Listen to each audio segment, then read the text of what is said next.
Yeah, they are. Like I should be able to. Yes. They do it. Kind of came in and took over. That was No, all. that's perfectly okay. That's perfectly okay. So, we see how you guys need mine, and also is, so we got 6 people up front, so you know, overseeing that was, Warren's office, Greenwood Media, and the family member, and so, basically we'll start out, this time kind of start out with the case history, Greenwood PD, we'll transition into, the coroner's office, and kind of what we did, I'll do a little intro, and then we'll move on to, Christy Latham, University of Annapolis, Dr. Latham, and, we'll speak on their part as far as, the DNA is, that use, and then we have work made, and she has a lot of the genres, we say. Oh, shit. And I'll kind of review this, to everybody, so we're gonna squeeze the 6 and then the mayor and the police chief will be 5. So, okay, I'll give you guys the setup. That makes sense. Good, all right? Doing well, like yourself. Good to see you.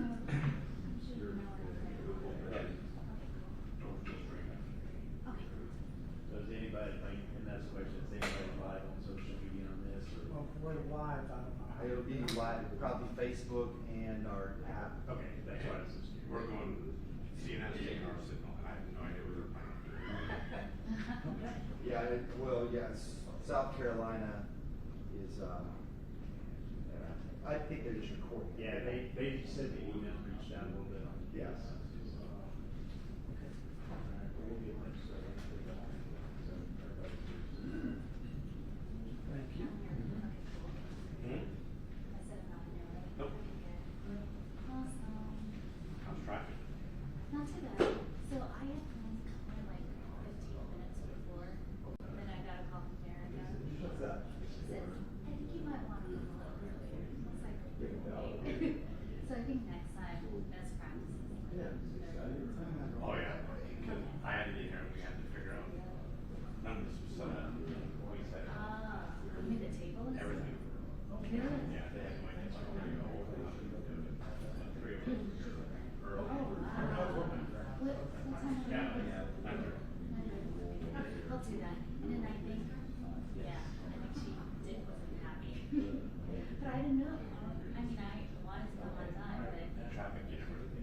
yeah, it gives. On a good day, it takes a half hour. It is. Yeah, it's gonna happen. Traffic, and then you gotta set up time as well. Yeah, no, that's true. I'll go 30 minutes. You've got 2. Yeah, I do. Yeah, you're right. Because we have 6 people on this week.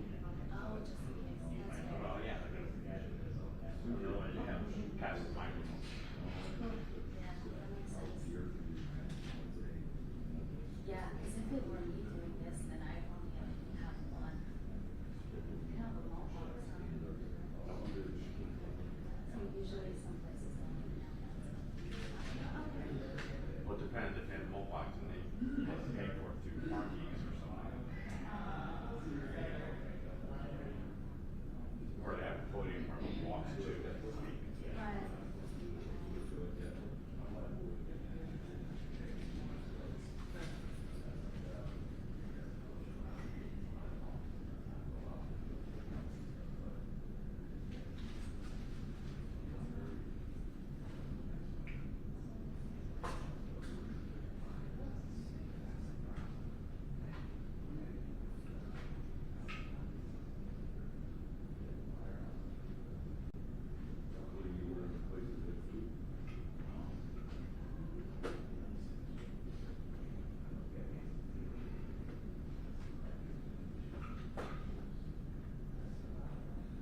And it's the same thing as the DNA genealogy. Definitely that. So once it's changed and whether it's using the Yeah. new test.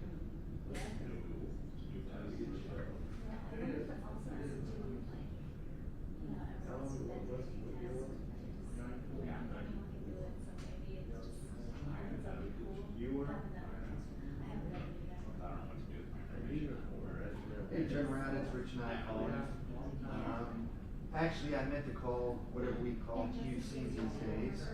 Is there anybody around that might be able to help me with a live unit that I'm not getting a picture from for any reason? Was there any in your view at all?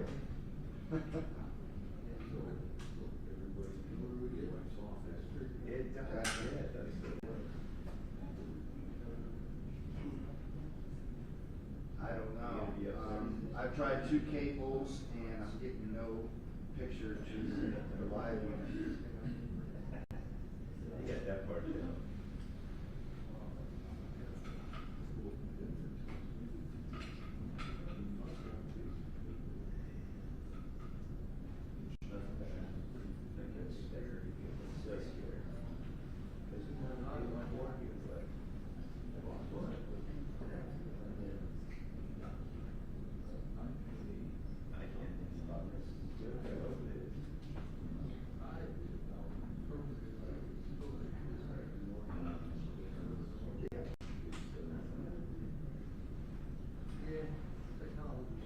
Yeah, that's true. Pray for the best.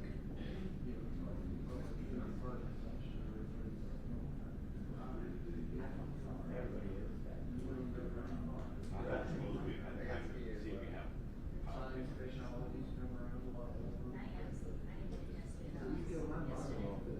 yesterday. Why don't you, But I'll check. email Kevin? It's off my way. Oh, yeah. And the third cable.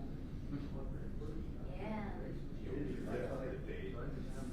What happened? Yeah. I would have one three. I'm on the ENG 13. I've tried 2 cables. I'm feeding on ENG 13. Can you see if they're at least getting a black signal to ENG 13? All I know is that having your I-65. Okay, so at least I'm feeding something.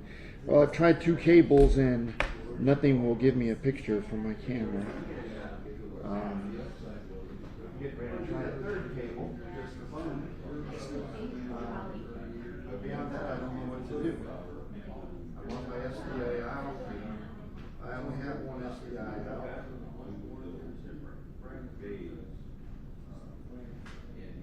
We're in.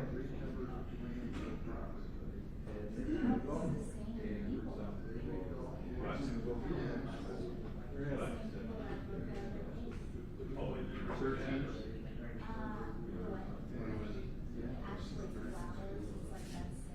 I ordered a 13 setting on my camera that I did turn it on or off to feed or not feed with my SDI out. That's something I am involved in. I've never had Yeah? any problem whatsoever before. So I had to back That in. is, that makes it all right. Man, that's so.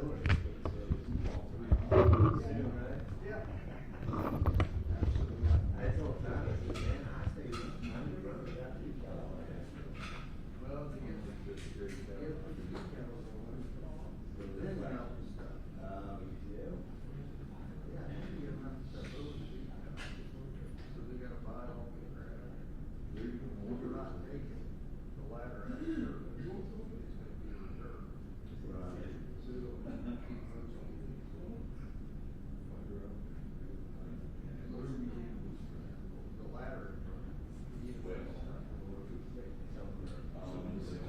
Shots dropping out, or in this scenario, shots.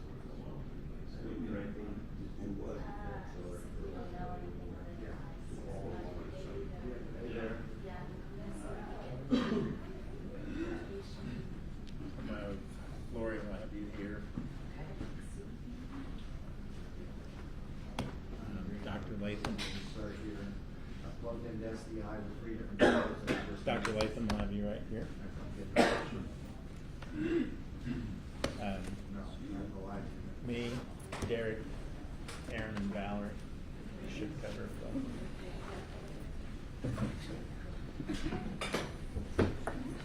And then, Mayor, Police Chief, if you guys want to just file in behind us here.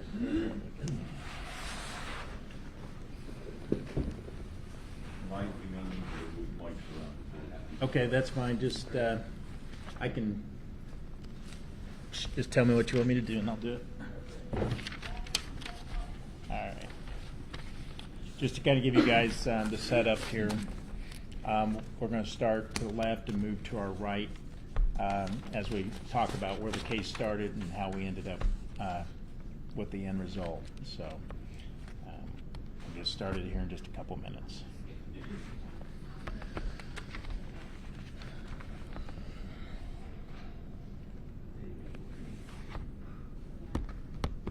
Is there any sound adjustments that need to be made up here right now? What do you mean? You want them spread apart, like?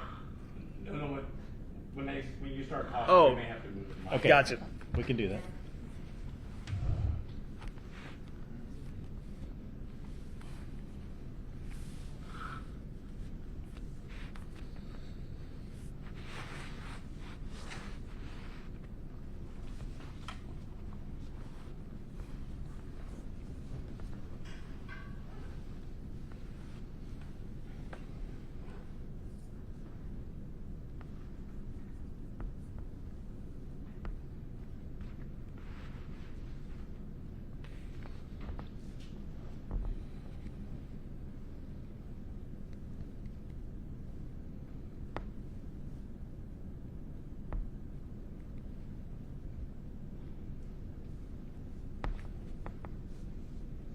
Okay, I'm going to, we'll get things started here this morning. First of all, I'd like to thank everyone for coming in. My name is Michael Pruitt. I am the Johnson County Coroner.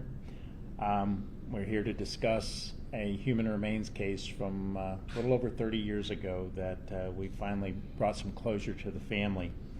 I'm going to introduce, starting left to right, just so everybody gets the opportunity to identify who's going to speak on what. So at the very end on my left is Valerie Castro. She is our administrative deputy coroner.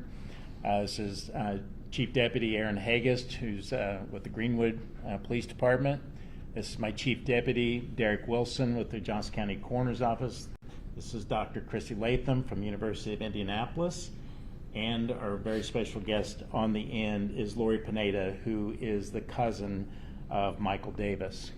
And just to give you a little bit of a start of how this all rolled out is actually just reviewing some past cases in the county one day. And Derek and I came across this case, which I was familiar with, but was just curious where we were on it. And so Derek and I talked, and we decided to start discussions on this with some of the other agencies that have been involved. And I basically put this task on Derek and Valerie to start working on it. And they started down that road and obviously had some major success in identifying Michael.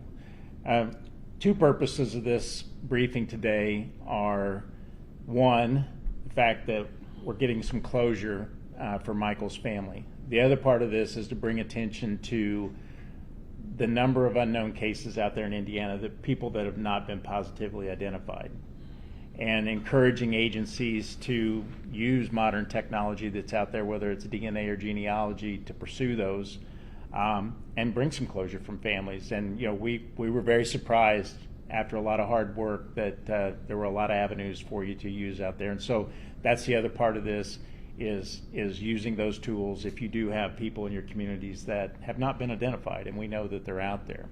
So what I'm going to do now is I'm going to let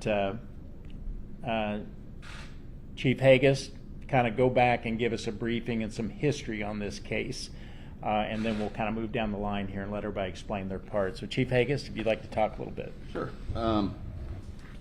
This case actually began around late 1991, 1992, when some children found some bones in a field. Took them to their parents, who assumed they were probably just animal bones and told them to take them back where they found them.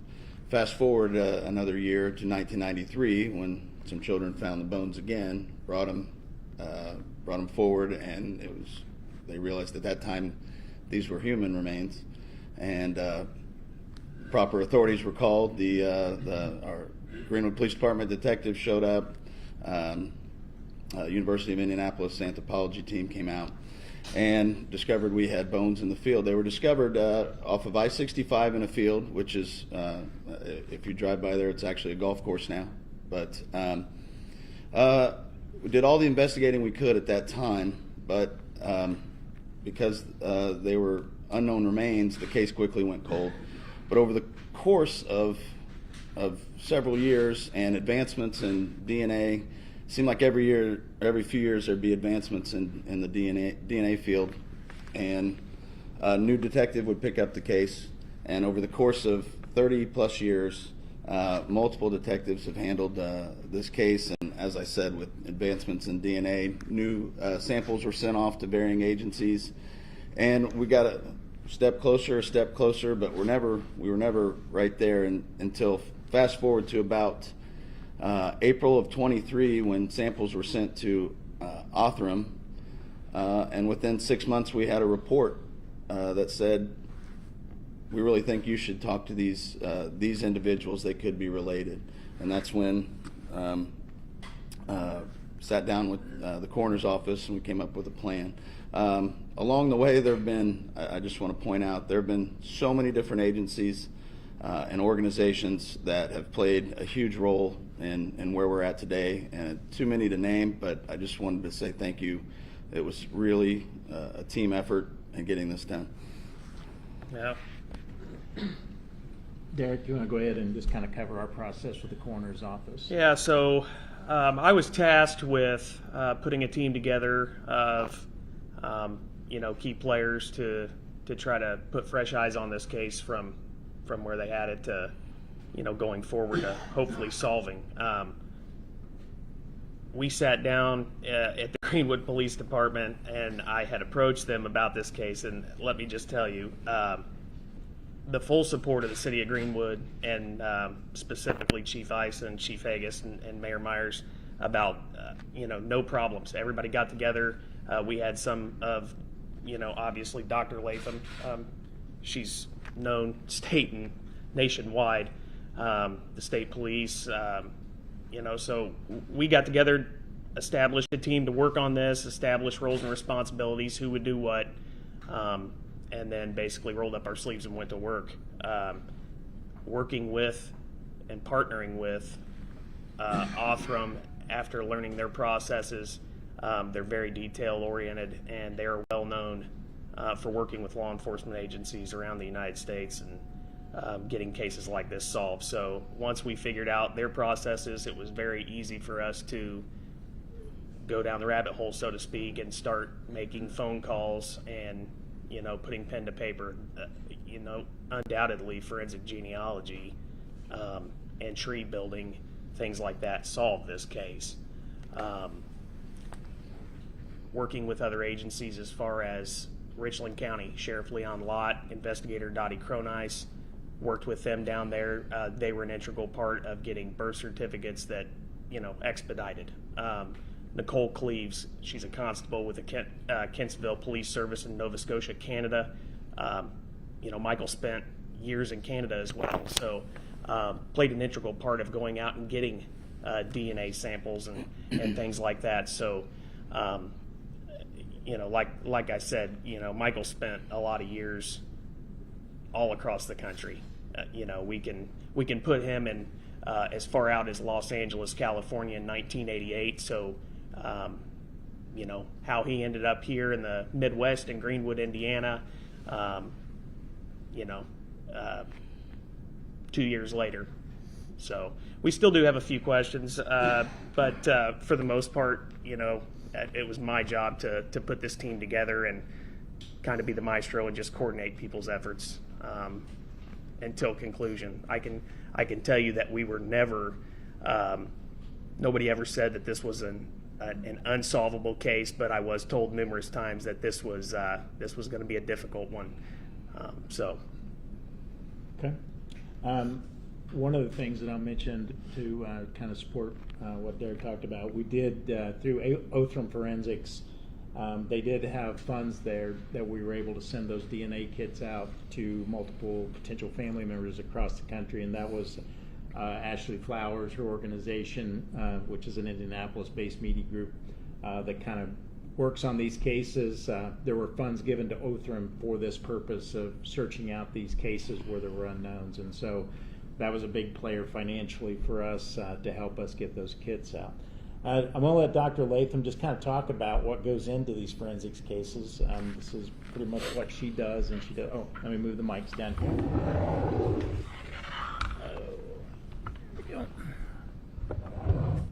One more.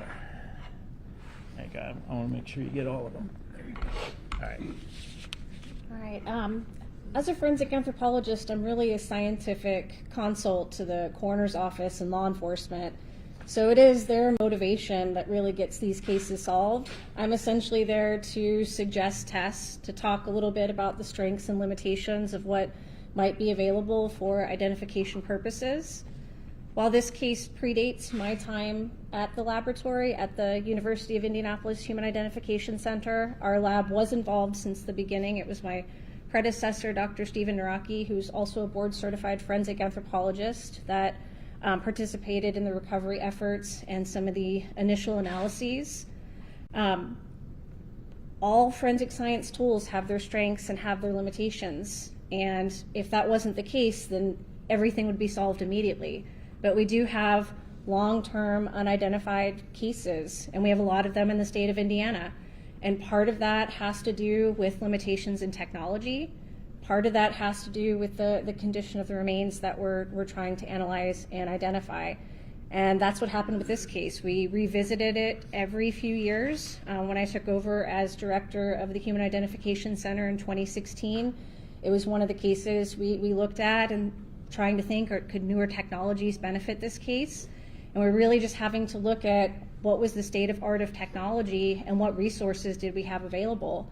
And when the coroner's office said, you know, we're motivated, we want to get on this, we'll find resources, that was fantastic. And that's what we needed. We needed the attention, we needed the resources, and the team to start looking at what's available to help us address this case. And you can see when groups come together with different perspectives and different backgrounds and different resources, we get things done.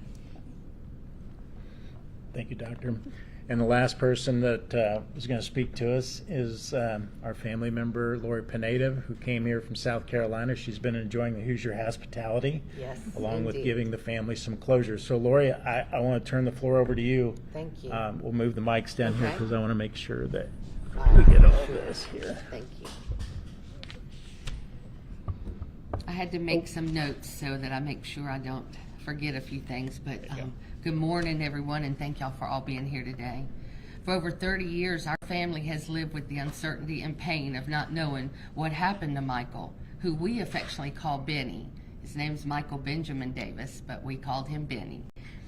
My childhood memories of him are all good, just kids playing and swimming during the summer visits back home in South Carolina.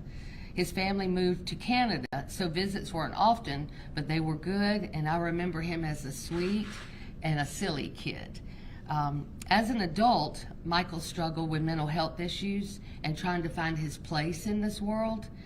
And so in 1988 was the last contact that our family had with him, and the last we had heard, he was working with a carnival group in Midwest. That's all we knew. Then recently, after all these years of uncertainty, we received a phone call from Chief Deputy Derek Wilson of the Johnson County Coroner's Office, who suspected that the remains found here in Johnson County over 30 years ago could possibly be Michael's. So while that call was we were happy, it was a shock. I mean, it was like, wow, we just never expected a call like this, and we were so hopeful, but still not sure. He needed to get some DNA from family members to see, and so that last couple months, I guess, process we were very involved with, and So today, I'm here to represent our entire family from South Carolina and Canada to express our deepest gratitude to Johnson County Coroner's Office, the law enforcement that's been involved, all the medical professionals, the universities, and the children that actually found these bones, that brought them in and showed their parents, and then I think the neighbor that was an EMS driver or something that said, no, that looks like a human bone. So from our family to look back at all the people through all these years that were involved in bringing this to us being here today is none other than a miracle to us, an answer to prayer, a major blessing, because we may not know what Michael's last days were or how he came to his demise, but we know it's him now, and our family can rest assured we're not wondering and searching or worrying anymore. So for that, we're deeply grateful to everyone.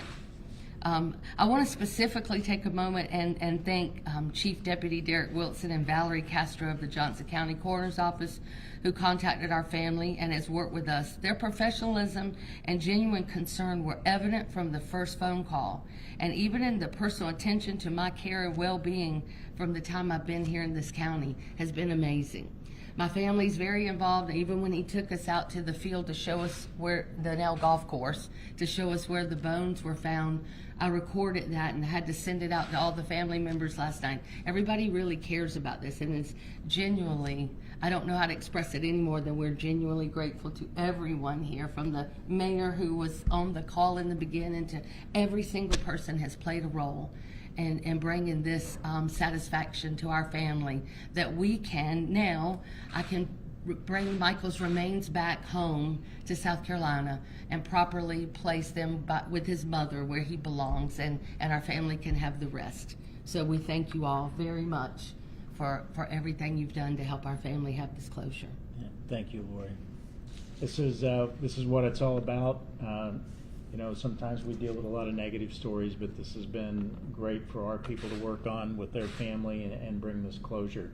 I'll open up the floor now to any questions that you want to have from anybody in the group about the current situation. Mike, I think back in the day, the detectives were working along the theory that this was a homicide. Perhaps now you backed off on that. Can you walk us through that?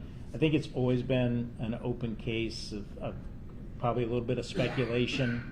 You know, if you find someone that's deceased along the interstate, first thing that pops into your mind when we look at past cases, that it would match that MO. But we really haven't put together any evidence, and Eric or Deputy Haggis could probably address that as far as where they are on that. But as far as I know right now, we are pretty much the only thing we've been able to really do is just positively identify Michael with no really big leads. And that's another purpose of this today, is if there are any leads out there, getting that information so that maybe Greenwood PD can follow up on some of those, even though it's been 30-some years ago. You could move the mics down. Yep, sure can. Deputy Chief, I'm sure you looked over the original notes, the original file, photographs, et cetera. What does your examination of that original file and the original crime scene, well, the original remains scene, tell you about what was going on with Mr. Davis at that location? Well, the circumstances surrounding the discovery, that in and of itself is highly suspicious. It leads us to believe that more likely than not this could have been a homicide. But I won't speculate that that's what it is. It's just based on experience and what I'm reading, that's kind of the thoughts we have. Unfortunately, because of where it was found in a field that was had been harvested and planted and reharvested, there's more than likely a lot of potential evidence that was lost during those years.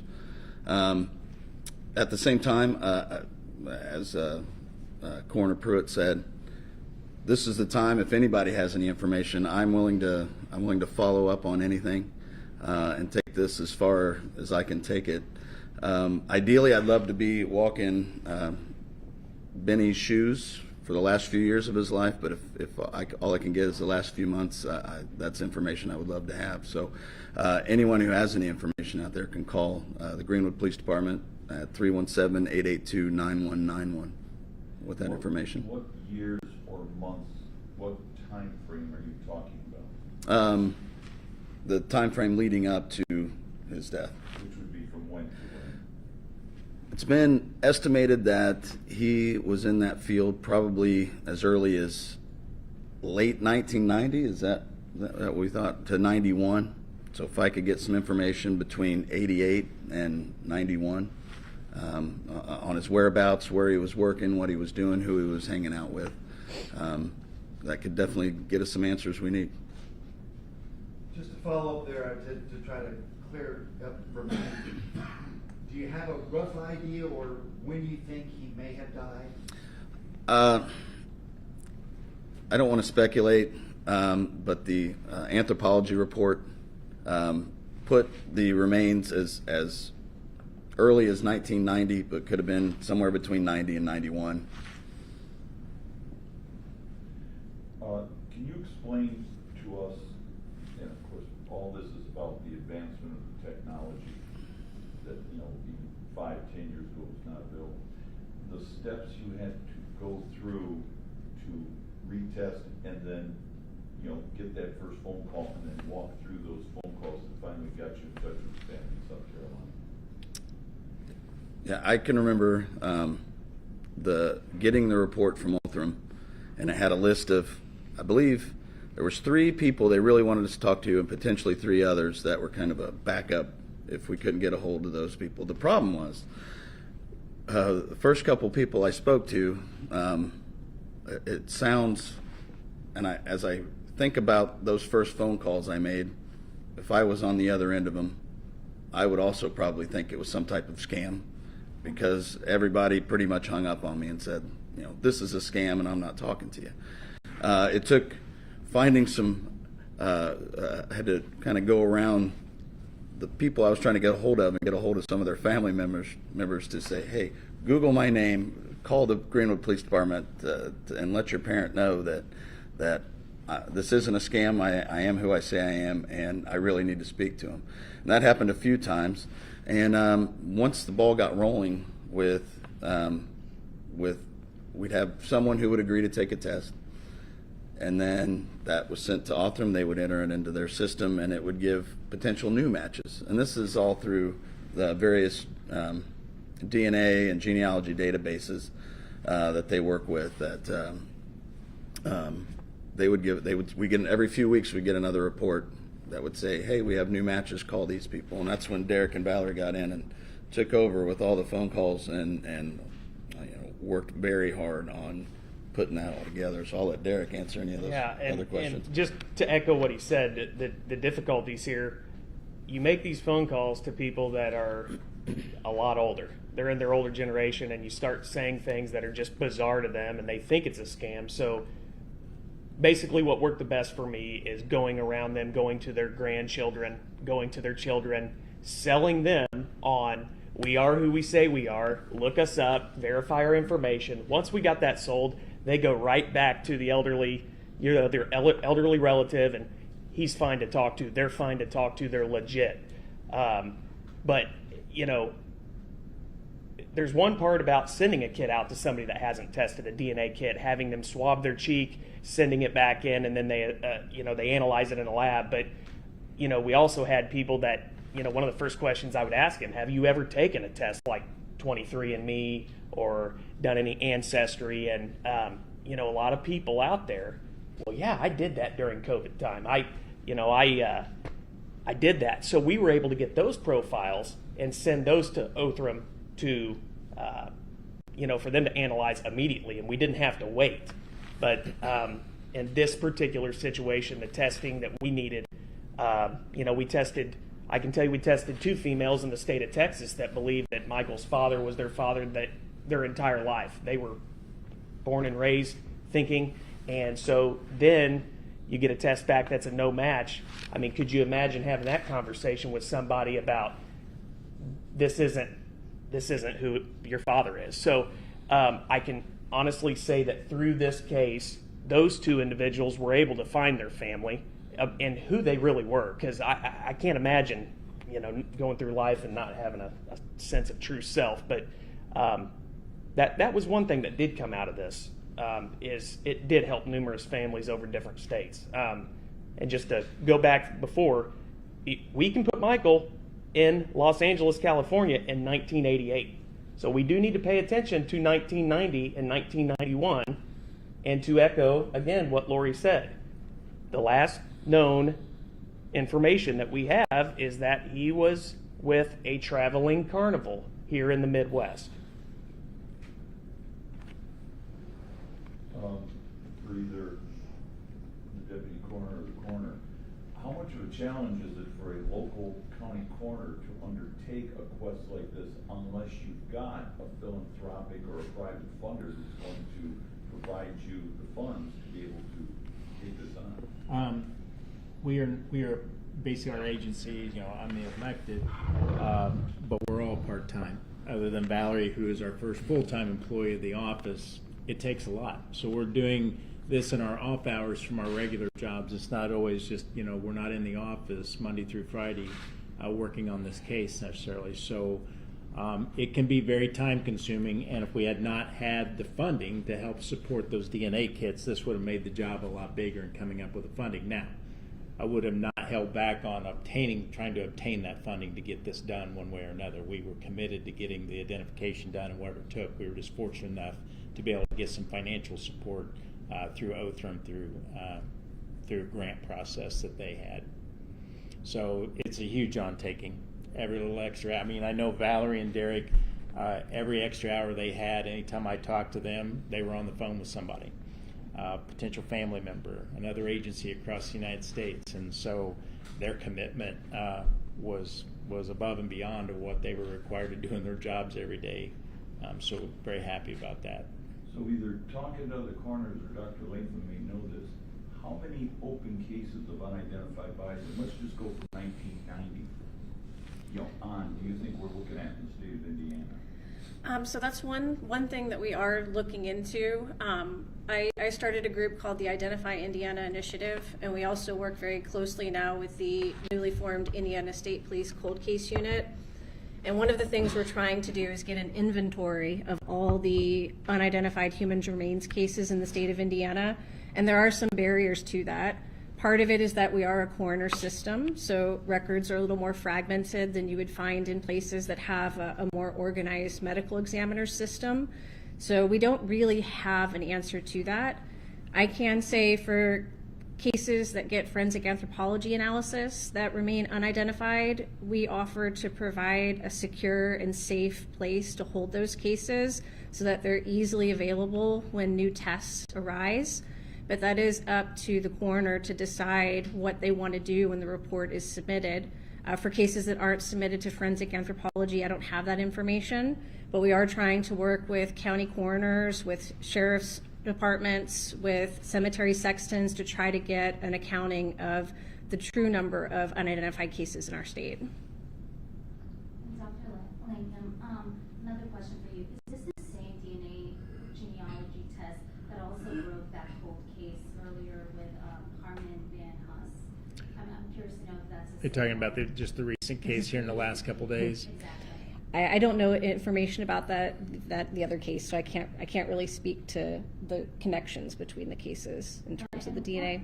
Got it. What makes this case, or what makes this DNA test different from the previous ones?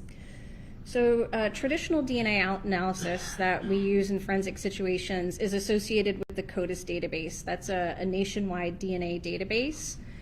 And that one looks at a standardized set of pieces of DNA, and its strength is in direct comparisons between a person and the reference sample or very close relatives.